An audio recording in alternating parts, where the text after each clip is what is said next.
Hey guys, welcome back to our channel. இன்னைக்கு நம்ம என்ன பார்க்க போறோம்னா CBM352 ஹியூமன் அசிஸ்ட் டிவைசஸோட இம்பார்ட்டண்டான கொஸ்டின்ஸ் பார்க்க போகிறோம். இது பேசிக்காக பயோமெடிக்கல் டிபார்ட்மெண்ட்டோட பேப்பர். ஸோ இது வந்து இசி டிபார்ட்மெண்ட், அப்புறம் பயோமெடிக்கல் டிபார்ட்மெண்ட், இன்னும் சில டிபார்ட்மெண்ட்டுக்கு இது காமன் பேப்பராக வருது. ஸோ இந்த பேப்பர் வந்து ரொம்ப ஈஸி தான். நம்ம வந்து கான்செப்ட் புரிஞ்சுட்டு போனால் போதும். ஸோ பயோமெடிக்கல் டிபார்ட்மெண்ட் பேப்பர் அப்படின்னு நீங்கள் பயப்பட வேணாம், ஈஸியான பேப்பர் தான். ஸோ இப்போ நம்ம இம்பார்ட்டண்ட்டான கொஸ்டின்ஸ்குள்ளே போயிடலாம். ஃபர்ஸ்ட் யூனிட் ஒன்னோட டாபிக் வந்து heart lung machine and artificial heart. So அதில் வந்து 4 இம்பார்ட்டண்டான கொஸ்டின்ஸ் எடுத்திருக்கேன். ஸோ செகண்ட் ஹாஃப் 2 ஹாஃபாக பிரிக்கும் ஒரு யூனிட்டு. ஸோ செகண்ட் ஹாஃப் வந்து ஃபஸ்ட்டு 2 கொஸ்டின்ஸ் எழுதியிருக்கேன். அதாவது ஃபர்ஸ்ட் ஒன் வந்து schematic for temporary bypass of left ventricle. Second question artificial heart function and types, அது ரெண்டுத்தையும் மென்ஷன் பண்ணிவிடுங்க. இது தேர்ட் கொஸ்டின் வந்து condition to be satisfied by HL system. Fourth question வந்து indication for cardiac transplant. So இதில் வந்து இம்பார்ட்டண்ட்டான questions அப்படின்ட்டு எடுத்துக்கிட்டோம்னா ஃபர்ஸ்ட் 2 கொஸ்டின்ஸ் நல்லா பார்த்துட்டு போயிடுங்க. அது நல்லா ஃபோக்கஸ் பண்ணி படிங்க. அது நிறைய கண்டிப்பாக டயக்ராம்ஸ், ஃப்ளோ டயக்ராம்ஸ் அதெல்லாம் வரும். ஸோ அதெல்லாம் நல்லா பார்த்துட்டு போயிடுங்க. நீட்டாக வரைங்க, நீட்டாக ப்ரெசென்ட் பண்ணுங்கள். ஸோ அதுக்கப்புறம் தேர்ட் அண்ட் ஃபோர்த் கொஸ்டின் வந்து பாருங்கள். ஸோ அதுவும் பார்க்காம போயிடாதீங்க. 4 கொஸ்டினும் கண்டிப்பாக பார்த்துட்டு போயிடுங்க. ஃபர்ஸ்ட் 2 கொஸ்டின்ஸ்க்கு நல்லா ஃபோக்கஸ் பண்ணி படிங்க. ஏன்னா அது ரொம்ப மோஸ்ட் இம்பார்ட்டண்ட்டான கொஸ்டின்ஸ், ரிப்பீட்டடாக கேட்பாங்க. ஸோ அடுத்தது வந்து பார்த்தோன்னா அதில் 2 மார்க்ஸ் அப்படின்னு பார்த்தோன்னா டைப்ஸ் ஆஃப் ஆக்சிஜனேட்டர்ஸ்லாம் பார்த்துக்கோங்க. அதுக்கப்புறம் பம்ப்ஸ்னால் என்னது, பல்சடைல் அண்ட் கண்டினியூஸ் டைப்ஸ்னால் என்னது, அதெல்லாம் பார்த்துக்கோங்க. ஸோ ஷண்டிங்னா என்னது, ஸோ இந்த மாதிரி சின்ன சின்ன 2 மார்க்ஸ்லாம் அதோட பார்த்துட்டு போயிடுங்க. பிளட் ஹேண்ட்லிங் சிஸ்டம்னா என்னது, அதெல்லாம் பார்த்துட்டு போனீங்கன்னா உங்களுக்கு 2 மார்க்ஸ்க்கு ஹெல்ப்ஃபுல்லாக இருக்கும்.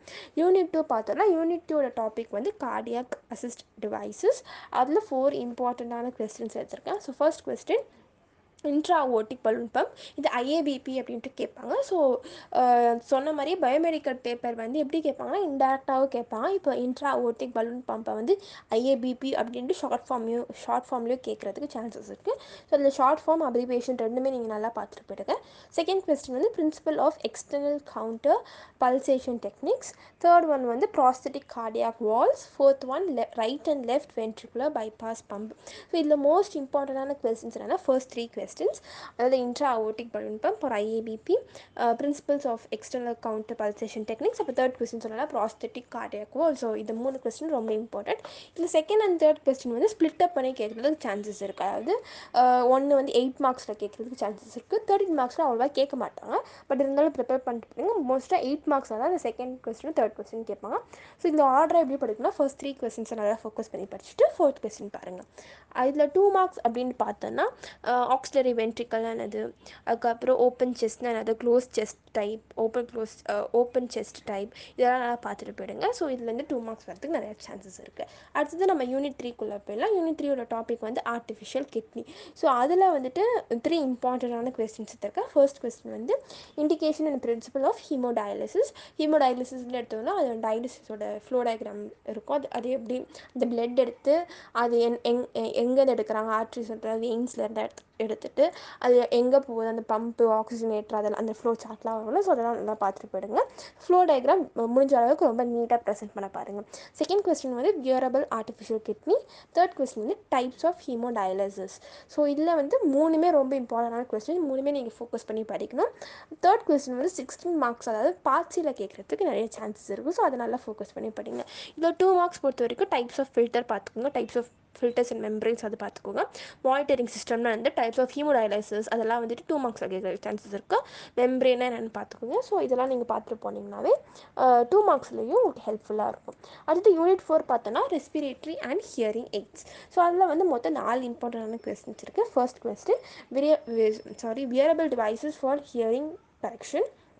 Second question, electronic IPPB unit with monitoring for all respiratory parameters. Third question, hearing aids, அதோட types.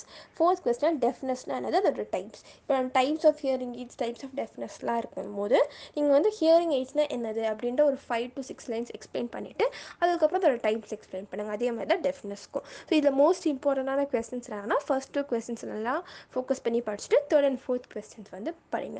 ஸோ இது செகண்ட் கொஸ்டின் வந்து 16 மார்க்கில் கேட்குற வரதுக்கும் சான்சஸ் இருக்குது. ஸோ அதை நல்லா ஃபோக்கஸ் பண்ணி படிங்க. அடுத்தது யூனிட் 5 பார்த்தோன்னா ரீசெண்ட் ட்ரெண்ட்ஸ். ரீசெண்ட் ட்ரெண்ட்ஸில் வந்து பார்த்திங்கன்னா மொத்தமே 3 டாபிக் தான் இருக்குது சிலபஸில். ஸோ அந்த 3 டாப்பிக்குமே நான் மென்ஷன் பண்ணியிருக்கேன். இந்த 3த்தில் நீங்கள் எதனா 2 வந்து படிச்சுட்டு போங்க. ஸோ அது 3மே இம்பார்ட்டன்ட் தான். பட் 3த்தில் எதனா 2 படிச்சுட்டு போங்க. நான் உங்கள் சாய்ஸ்க்கு தான் விடுறேன். இது மட்டும் நீங்கள் வந்து 3மே படிக்கணும்னு அவசியம் இல்லை. ஃபர்ஸ்ட் கொஸ்டின் வந்து டென்ஸ், டிஇஎன்எஸ் டென்ஸ்னு கேட்பாங்க. நான் சொன்னல பயோமெடிக்கல் பேப்பர் அப்ரிவேஷனும் கேட்பாங்க, இல்லைனா ஷார்ட் ஃபார்மும் கேட்பாங்க. ஸோ ரெண்டுத்தையும் பார்த்துட்டு போயிடுங்க. டென்ஸ்னு கேட்பாங்க, இல்லைனா டிரான்ஸ்குட்டேனியஸ் எலக்ட்ரிக்கல் நர்வ் ஸ்டிமுலேட்டர் அப்படின்ட்டு கேட்பாங்க. Second question biofeedback. Third question வந்து diagnostic and point of care platforms. இது 3த்தையுமே பார்த்துட்டு போகணுன்னு அவசியம் இல்லை. 3த்தில் எதனா 2 பார்த்துட்டு போனால் போதும். 3த்தையுமே பார்த்துட்டு போனீங்கன்னா வெல் அண்ட் குட். ஒரு யூனிட் ஃபுல்லாக நீங்கள் படித்த மாதிரி ஆகிடும். ஏன்னா சிலபஸில் 3 டாபிக் தான் கொடுத்துருக்காங்க யூனிட் 5ல. ஸோ இதை நல்லா பார்த்துட்டு போயிடுங்க. 2 மார்க்ஸ் பொறுத்த வரைக்கும் நீங்கள் இந்த டாபிக்ஸை கவர் பண்ணாலே போதும். 2 மார்க்ஸில் வேறு சொல்கிற அளவுக்கு 2 மார்க்ஸ் இதில் இல்லை. இதில் 3த்தில் இந்த டாப்பிக்லேருந்து தான் கேட்பாங்க. டென்ஸ் பொறுத்த வரைக்கும் நீங்கள் அந்த ஒர்க்கிங் வந்து நல்லா ஒர்க்கிங் ஆஃப் டென்ஸ் வந்து நல்லா பார்த்துட்டு போயிடுங்க. அவ்வளோதான். ஸோ இந்த பேப்பர் பொறுத்த வரைக்கும் ஈஸியான பேப்பர் தான். இது எதுனா ஃப்ளோ டயக்ராம்ஸ், அப்ரோச் டயக்ராம்ஸ், மிஷினோட பிரின்சிபல்ஸ் அந்த மாதிரி இருந்துச்சுன்னா முடிஞ்ச அளவுக்கு நீட்டாக ப்ரெசென்ட் பண்ண பாருங்கள்.